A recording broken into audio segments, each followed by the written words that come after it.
በሰሙነ ሕማማት የማይሰገድባቸው ጊዜያቶች አሉ ወይ? እንዲሁም በሰሙነ ሕማማት የማይጸለዩ ጸሎቶችስ አሉ ወይ? በሰሙነ ሕማማት ምን ብለን ነው ጸሎታችንስ የምናሳርገው? በስመ አብ ወወልድ ወመንፈስ ቅዱስ አሐዱ አምላክ። ተወዳጆች እንደምን አላችሁ? በያላችሁ በሰላም እግዚአብሔር ከሁላችን ጋር ይሁን። ይህ ሰዋስው ሚዲያ ዩቲዩብ ቻናላችን ነው። እኔ ዲያቆን ዘሰዋስው ነኝ። በዚህ ዩቲዩብ ቻናላችን ላይ መንፈሳዊ ትምህርቶችን የምንማማርበት፣ መንፈሳዊ ህይወታችንን የምናሳድግባቸውን ትምህርቶች የምንማማርበት የዩቲዩብ ቻናላችን ነውና ሰብስክራይብ በማድረግ ቤተሰብ ሁኑ። ትናንት በለቀኩት ቪዲዮ ላይ ያላካተትኳቸው ጥያቄ ይሆናሉ ያላሰብኳቸው ነገሮች እንደ ጥያቄ ስለተነሱ ዛሬ በቪዲዮ መጥቼ እነዚህን ጥያቄዎች ለመመለስ ነው ዛሬ የተገኘሁትና እግዚአብሔር አምላካችን ከጅማሬ እስከ ፍጻሜ አብሮን እንዲሆን ቅዱስ ፈቃዱ ይሁንልን። እንኳን ለጌታችን ለመድኃኒታችን ለኢየሱስ ክርስቶስ 8ኛው የዐቢይ ጾም 8ኛ ሳምንት የሕማማት ሳምንት በሰላም አደረሳችሁ ልላችሁ ፈልጋለሁ። እግዚአብሔር አምላካችን ይህንን ጾም በሰላም እንድንጨርስ የእርሱ ፈቃድ ይሁንልን። የቅዱሳን ረድኤት በረከት በሁላችን ላይ ይደርብን። የእመቤታችን የቅድስት ድንግል ማርያም ምልጃዋ አይለየን። ዛሬ ለማንሳት የፈለግኩት ከአለፈው ጊዜ ቪዲዮ ላይ ያላካተትኳቸው እንዲሁም ደግሞ እንደ ጥያቄ ይነሳሉ ያላሰብኳቸው ነገሮች እንደ ጥያቄ በተደጋጋሚ ስለተጠየቅኩኝ ልመልስ ነው የተገኘሁትና በሕማማት የማይሰገድባቸው ጊዜያቶች አሉ ወይ ነው። ማንኛውም በዓል ይሁን ክብረ በዓልም ይሁን ወይም ዓመታዊ በዓልም ይሁን እንዲሁም ደግሞ የክርስቶስም ልደትም ቢሆን የክርስቶስ ጽንሰቱም ቢሆን በዚህ በሕማም ጊዜ በሕማማት ሳምንት ከዋለ ማንኛውም በዓል በሕማማት ከዋለ የሚታሰበው የክርስቶስ መከራው፣ ስግደቱ፣ ሕማሙ፣ ሞቱ ነው። ስለዚህ በዚህ ጊዜ የሚታሰበው የክርስቶስ ሕማምና ሞት ብቻ ስለሆነ የማይሰገድበት ጊዜ የለም በሕማማት ማለት ነው።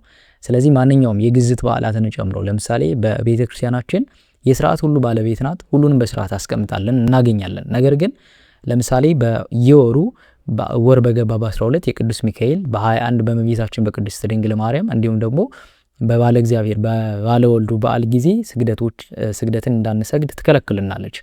እሱም በፍትሐ ነገሥታችን ተደንግጎ እናገኘዋለን። ነገር ግን በሌሎች በዓላቶች በሌሎች ጊዜያቶች ደግሞ እንድንሰግድ የተቀመጠው በሕማማት ይሄ ይቀጥላል ወይ ነው።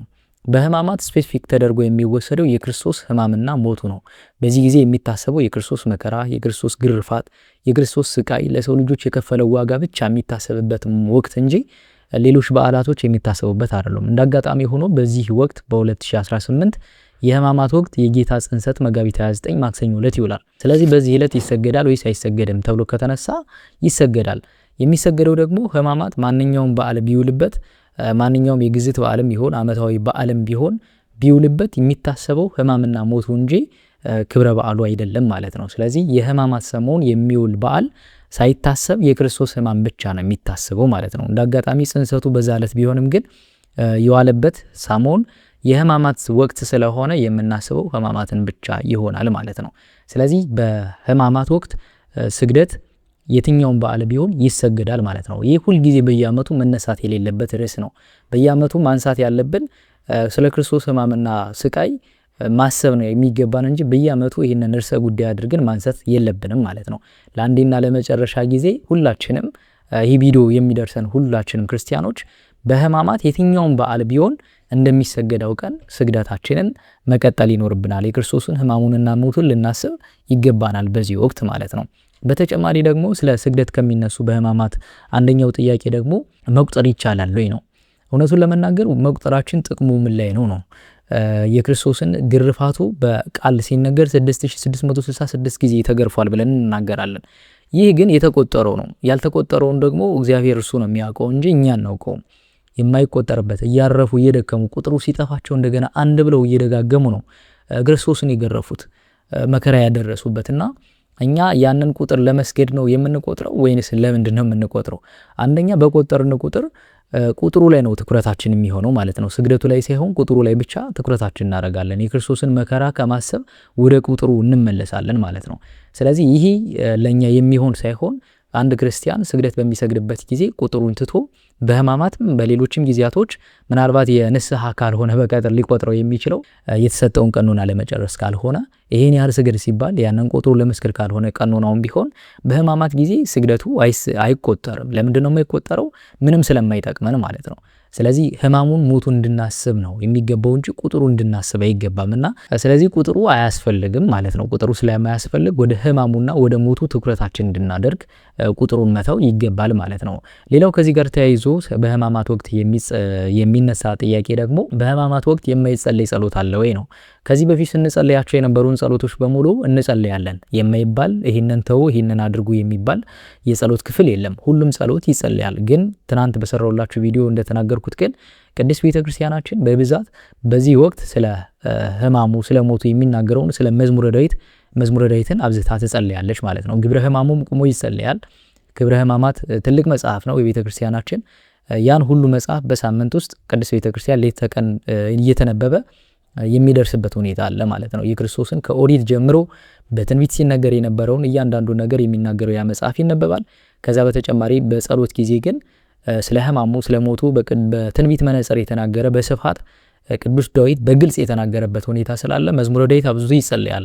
አንደኛው ቅድስት ቤተክርስቲያን እንድንጸልይ ካዘዘችን መጽሐፍት መካከል አንደኛው መዝሙረ ዳዊት ነው። ከዚህ በፊት ያው ስለ መዝሙረ ዳዊት በስፋት ቪዲዮዎችን አይታችኋል። ቪዲዮዎችንም ሰርቻለሁ። በደንብ ትረዳላችሁ ብዬ አስባለሁ። መዝሙረ ዳዊት የክርስቶስን መከራ ህማም ብቻ ሳይሆን የምስጋናም ጸሎት ስለሆነ መዝሙረ ዳዊትን በዚህ በስፋት ይጸልያል። 150ውም እያንዳንዱ በየሰዓቱ እየታደለ ከበቃና ከደረሰ ይጸልያል። በቤተክርስቲያናችን በቁጭ ብሎ ለሚጸልይ 10 እየታደለ እያንዳንዱ 10 መዝሙር ይጸልያል። በህብረት 150ውን ባንዴ ይጸልያል። ከዛ በተጨማሪ ውዳሴ ማርያም የሰባቱም ዕለታት ባንዴ ይደረሳል ማለት ነው። ይህንን ቅድስት ቤተክርስቲያን ታደርጋለች። ስለዚህ ከዚህ በተጨማሪ ግን እኛ በግል የምንጸልየው ጸሎት መቀጠል ይኖርበታል ማለት ነው። በግላችን በጠዋት ተነስተን ስናደርግ የነበረውን ጸሎት እንቀጥላለን፣ እሱንም እንጸልያለን። የማይጸልይ ጸሎት አይኖርም ማለት ነው። ይህንን እንድናውቅ ይገባል። ሌላው ግን ቅድስት ቤተክርስቲያን ከዚህ የምታደርገው ምንድነው? በቤተክርስቲያን ሊቃውንትም በቤተክርስቲያናችንም ከሰኞ እስከ ሐሙስ ባለው ጊዜ ውስጥ የሚጸልየው ጸሎተ ሃይማኖት ሐመ ብሎ ስለ ህማሙ እስከሚናገረው ድረስ ብቻ እንጂ ሙሉውን ጸሎተ ሃይማኖት አይጸልይም ማለት ነው። ያ ማለት ሐመ ወሞተ ወተቀብረ የሚለው የሚቀጥለው ከዕለተ አርብ ጀምሮ እንጂ እስከ ሐሙስ ባለው ጊዜያቶች የሚቀጥለው ሐመ ብለን የምናቆመው ህማሙን፣ ሞቱን፣ መወለዱን፣ ቅድመ ዓለም መኖሩን መጀመሪያ ይናገርና ከዛ መወለዱን እያንዳንዱን ከዛ መታመሙን ማለት ስለኛ መከራ መቀበሉን ይናገርና ሐመ ወሞተ ወተቀብረ ወተንሥአ እሙታን አመ ሣልስት ዕለት ብለን የምንቀጥለው ግን ከአርብ ዕለት ወይም ደግሞ ከስቅለት ጊዜ ጀምሮ ነው ማለት ነው። ከተሰቀለበት ጊዜ ጀምሮ ባሉት ጊዜያቶች ይህንን ጸሎት ሙሉውን እንላለን ጸሎተ ሃይማኖትን። ነገር ግን እስከ ሐሙስ ባሉት ጊዜያቶች ግን ሐመ እስከሚለው ቅድስት ቤተክርስቲያን ሊቃውንቱም በቤተክርስቲያን ተሰብስበው ይህንን ጸሎት ሐመ እስከሚለው ነው የሚጸልዩት ማለት ነው። እኛም ሐመ እስከሚለው ድረስ መጸለይ ይገባል ማለት ነው። ሌላው ግን በዚህ በህማማት ጊዜ የሚነሱ ጥያቄዎች አንደኛው ቅድስት ቤተክርስቲያናችን ጸሎትን ስታሳርግ ከዚህ በፊት የምታሳርግበት መንገድ አለ። ለምሳሌ የነፍሳተ ሙታንን ፍትሐት እያንዳንዱ ፍትሐት ይደረግ ነበረ።